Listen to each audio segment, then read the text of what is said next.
وہ بہت ہی غضبناک لہجے میں بولا، خبردار! اگر تم میں کسی نے ہلنے یا گڑبڑ کرنے کی کوشش کی تو بھون کر رکھ دوں گا۔ اس بس میں سناٹا چھا گیا۔ تمام مسافر سہم گئے اور آنے والے برے وقت کا انتظار کرنے لگے۔ کچھ ہی دیر بعد اس نقاب پوش نے چہرے سے نقاب اتارا اور کہنے لگا، تم لوگ مجھے پہچان گئے ہوگے، اگر نہیں تو بتا دوں کہ میں جہانی ڈکیت ہوں۔ سناٹا اور بھی گہرا ہو گیا۔ تمام مسافر اس کا نام سن کر خوف زدہ ہو گئے۔ میں پہلی بار جہانی ڈکیت کو دیکھ رہی تھی۔ میں نے اس کے بارے میں بہت کچھ سن رکھا تھا۔ لوگ اس کے خوف کھاتے تھے۔ وہ کئی کیسوں میں پولیس کو مطلوب تھا۔ اس کی گرفتاری پر انعام بھی مقرر تھا، مگر پولیس اس کے باوجود اسے گرفتار کرنے میں ناکام ہو چکی تھی۔ کچھ لوگ کہتے تھے کہ جہانی خود بھی بڑا مظلوم ہے، اسے حالات نے اس مقام پر پہنچایا ہے۔ گاؤں کے زمیندار نے اس کی بہن کو بے آبرو کیا تھا۔ وہ زمیندار کا مزارع تھا، اس کا ہر ستم سہتا تھا، مگر وہ ظلم برداشت نہ کر سکا اور گاؤں کے زمیندار کو قتل کر کے فرار ہو گیا، اور پھر وہ ڈاکو بن گیا۔ جبکہ کچھ کہتے تھے کہ جہانی بچپن میں ہی اغوا ہو گیا تھا۔ کچھ کہتے تھے کہ اس کا باپ بھی ڈاکو تھا، اور یہ سب کچھ اسے ورثے میں ملا ہے۔ نہ جانے اس میں کیا حقیقت تھی، مگر اس وقت ہم سب کو ان باتوں سے کوئی غرض نہیں تھا، بلکہ ہر ایک کو اپنی اپنی جان بچانے کی فکر پڑی تھی۔ چند لمحے اس نے پوری بس کے مسافروں کا جائزہ لیا، اور پھر وہ میری طرف بڑھا اور میرا ہاتھ برقعے میں سے کھینچ کر پکڑ لیا اور ہنسنے لگا۔ چلو میرے ساتھ شہزاد، بھلا یہ کیسے برداشت کر سکتا کہ کوئی اس کی آنکھوں کے سامنے اس کی عزت پر ہاتھ ڈالے۔ وہ شہری بابو ہونے کے باوجود اپنی سیٹ سے اٹھ کھڑا ہوا اور جہانی سے الجھ پڑا۔ ذلیل انسان، شرم نہیں آتی تمہیں؟ کیا گھر میں تمہاری ماں بہنیں نہیں ہیں؟ یہ کہہ کر شہزاد نے میرا ہاتھ جہانی کی گرفت سے آزاد کرا لیا۔ میں نے جہانی کو برا بھلا کہنا شروع کر دیا۔ غصے میں میرا جسم تھر تھر کانپ رہا تھا، مگر جہانی پر کسی بات کا اثر نہ ہو رہا تھا۔ اس نے پھر میرا بازو پکڑ لیا۔ شہزاد کا غصہ آسمان کو چھونے لگا۔ اس نے ایک بھرپور تھپڑ جہانی کے چہرے پر جڑ دیا، جس کی آواز تمام مسافروں نے سنی۔ جہانی کی برداشت کی حد ختم ہو گئی۔ اس نے میرا بازو چھوڑ دیا اور شہزاد کو گھسیٹ کر بس سے باہر لے گیا اور اسے بے دردی سے مارنے لگا۔ میں نے کافی شور مچایا، مگر کسی نے بھی میری آہ و فریاد نہیں سنی۔ سب انجان بن کر ایک انسان کی بے بسی اور ایک درندے کی وحشیانہ پن کا تماشا دیکھتے رہے۔ شہزاد جہانی کی مار کھا کر بے ہوش ہو کر زمین پر گر پڑا۔ جہانی پھر بس کے اندر آ گیا اور مجھے بھی گھسیٹتا ہوا باہر لے گیا۔ میں نے بہت واویلا کیا، مگر کوئی بھی میری مدد کو نہ آیا۔ سب بس تماشائی بنے بیٹھے رہے۔ میں نے روتے ہوئے جہانی کو خدا اور رسول کے واسطے دیے اور کہا کہ میں اس کی بیٹیوں کی طرح ہوں، وہ مجھ پر رحم کرے اور مجھے چھوڑ دے، مگر جہانی پر میری آہوزاری کا کوئی اثر نہ ہوا۔ اس کا تو ضمیر ہی مر چکا تھا۔ مسافروں میں سے کسی میں اتنی ہمت اور جرأت بھی نہ تھی کہ آگے بڑھ کر جہانی کا راستہ روکتا یا اس ظلم اور زیادتی کے خلاف سینہ تان کر کھڑا ہو جاتا۔ سب کے سب بس کی کھڑکیوں میں سے ایک مجبور اور بے بس عورت کا تماشا دیکھ رہے تھے۔ جہانی مجھے لے کر آگے بڑھنے لگا۔ میں نے مزاحمت کی اور اسے کوسنے لگی، مگر میری مزاحمت نے جہانی کے غصے کو اور ہوا دی۔ اس نے میرے شہزاد پر گولیاں برسا کر میری آنکھوں کے سامنے ہی مار ڈالا۔ میں لمحوں میں بیوہ ہو گئی۔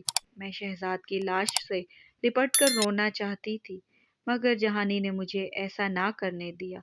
وہ مجھے گھسیٹ کر آگے لے گیا اور پھر ایک جگہ رک کر بس کے مسافروں کو مخاطب کر کے کہنے لگا، میں اس لڑکی کو لے جا رہا ہوں۔ اگر کسی مائی کے لال میں ہمت ہے تو آ کر اسے بچا لے۔ میرا نام جہانی ڈکیت، اور جہانی نے بھی ہارنا نہیں سیکھا۔ یہ کہہ کر جہانی پلٹا۔ میرا ہاتھ اس کی مضبوط گرفت میں تھا۔ میں مسلسل چلا رہی تھی اور حسرت بھری نگاہوں سے مسافروں کی طرف دیکھ رہی تھی کہ شاید کوئی غیرت مند مجھے بچا لے۔ میرے لبوں سے آہیں دعائیں ایک ساتھ نکل رہی تھی، اے پروردگار، اے رب ذوالجلال، میری مدد فرما۔ شاید وہ دعا کی قبولیت کا لمحہ تھا۔ خدا نے میری سن لی تھی۔ بس کی چھت سے ایک مسافر نیچے کودا اور ہم تک آ پہنچا۔ اس نے مجھے جہانی کی گرفت سے لمحوں میں آزاد کرایا اور پھر کسی بھوکے شیر کی مانند جہانی پر ٹوٹ پڑا۔ جہانی اس اچانک حملے سے گھبرا گیا، ریوالور اس کے ہاتھ سے چھوٹ کر دور جا گرا اور وہ دونوں ایک دوسرے سے گتھم گتھا ہو گئے۔ جہانی نے اس مسافر کو مارنے کی بہت کوشش کی مگر ناکام رہا۔ اس مسافر نے بھی بہت زور لگایا مگر جہانی اس کے سامنے چٹان ثابت ہو رہا تھا۔ اس مسافر نے اپنی شلوار کے نیفے سے خنجر نکال لیا اور جہانی پر کود پڑا۔ دیکھتے ہی دیکھتے اس نے جہانی کے جسم میں کئی سوراخ کر ڈالے۔ وہ بری طرح لہو لہان ہو گیا اور کچھ دیر تڑپ کر وہ زندگی کی قید سے آزاد ہو گیا۔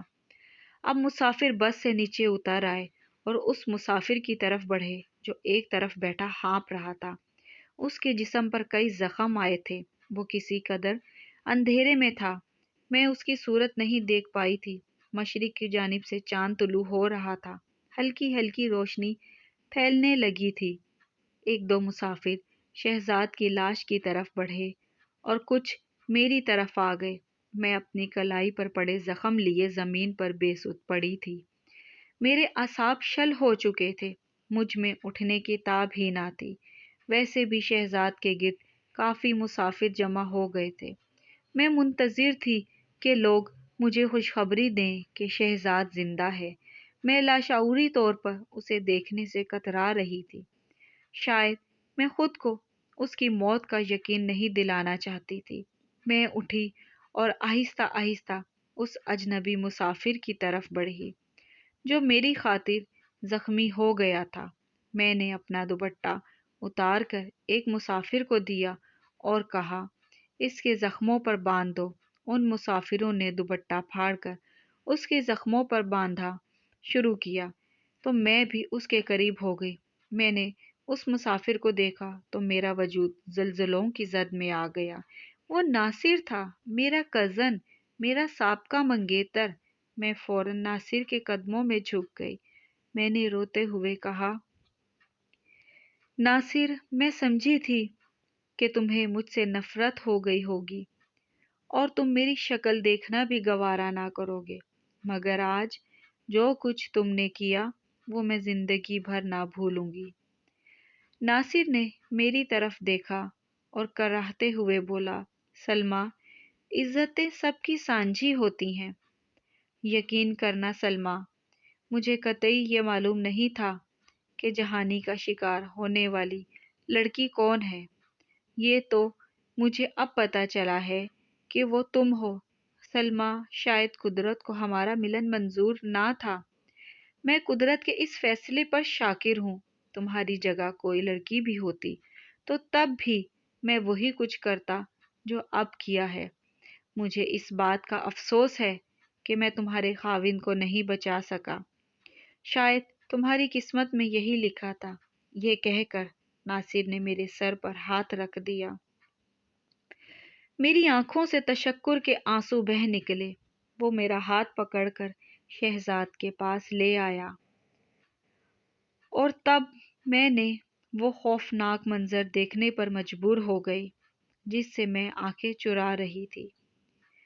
شہزاد لہو لہان تھے اور ان کی ویران آنکھوں میں جیسے تشکر بھرا ہوا تھا۔ مجھے یوں لگا جیسے وہ ناصر کے شکر گزار ہوں کہ اس نے ان کی عزت لٹنے سے بچا لی۔ مجھے رہ رہ کر اپنی سوچ پر افسوس ہو رہا تھا کہ میں زندگی بھر ناصر کی بدصورتی کی وجہ سے اس سے نفرت کرتی رہی۔ میں نے اس کے کردار کی خوبصورتی پر توجہ نہ دی۔